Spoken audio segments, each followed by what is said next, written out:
नमस्कार, मैं हूँ प्रीति आप सबके साथ और आप देख रहे हैं इम्पैक्ट लाइव। क्या विलुप्त हुई प्रजातियों को पुनः जीवित किया जा सकता है? अगर ये बात कुछ साल पहले की होती तो शायद मैं कहती बिल्कुल भी संभव नहीं है। पर ये कहना गलत नहीं होगा कि विज्ञान का चमत्कार मरे हुए और विलुप्त प्राणियों को भी जीवित कर सकता है। जी हाँ, ऐसा ही एक चमत्कार अमेरिका की एक बायोटेक कंपनी कोलोसल बायोसाइंसेस ने कर दिखाया है। कंपनी ने दावा किया है कि उन्होंने डायर वुल्फ को फिर से जिंदा कर दिया। जी हाँ, सही सुना आपने। तो आइए जानते हैं डायर वुल्फ के बारे में और भी कुछ रोमांचक बातें। डायर वुल्फ मुख्य रूप से उत्तर अमेरिका में रहते थे, विशेष रूप से ला ब्रेतार पिच में, जहां आज कैलिफोर्निया शहर बसा है। वे सामाजिक जीव थे, झुंड में शिकार करते थे। उनके शिकार में मामोथ, बाइसन और अन्य बड़े शाकाहारी जानवर शामिल थे। डायर वुल्फ, जिसका वैज्ञानिक नाम आइनोसायन डायरस है, जो करीब 12,500 साल पहले विलुप्त हो गए। ये भेड़िए उत्तर अमेरिकी और दक्षिणी कनाडा में पाए जाते थे और इनकी ऊंचाई तकरीबन 3.5 फीट और लंबाई 6 फीट तक थी, जो आज के ग्रे वुल्फ से भी कहीं अधिक बड़ा है। डायर वुल्फ की खासियत थी उनकी मांसल जबड़े, मोटे सफेद फर और विशाल कद, जो उन्हें अन्य भेड़ियों से अलग बनाता था।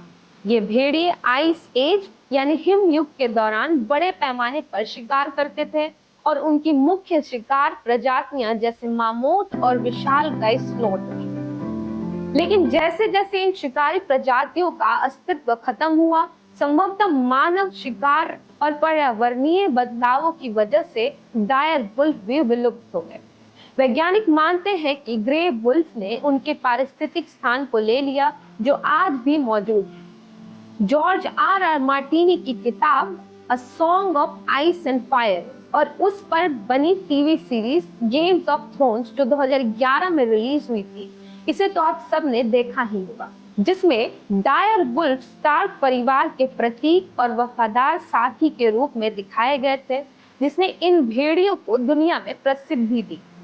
जेनेटिक इंजीनियरिंग की बेमिसाल कामयाबी के साथ कंपनी ने बताया कि उन्होंने 13,000 साल पुराने दांत और 72,000 साल पुराने खोपड़ी से डीएनए निकाला।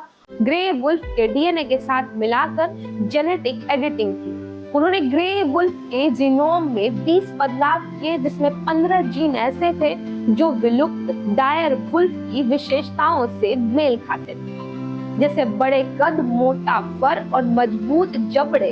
इसके बाद इन संशोधित भ्रूणों को कुत्ते के सरोगेट में डाला गया और परिणाम स्वरूप 3 स्वस्थ बच्चे पैदा हुए, जिनका नाम रोमुलस, रेमस और खलीसी रखा गया। डायर वुल्फ की इस वापसी ने विज्ञान की सीमाओं को धक्का दिया है और यह दिखाया है कि मानव कितना कुछ संभव कर सकता है। लेकिन साथ ही यह सवाल भी उठता है कि हमें कितना हस्तक्षेप करना चाहिए। क्या हम वाकई विलुप्त प्रजातियों को वापस ला सकते हैं, या यह सिर्फ एक वैज्ञानिक उपलब्धि से ज्यादा कुछ भी? धन्यवाद।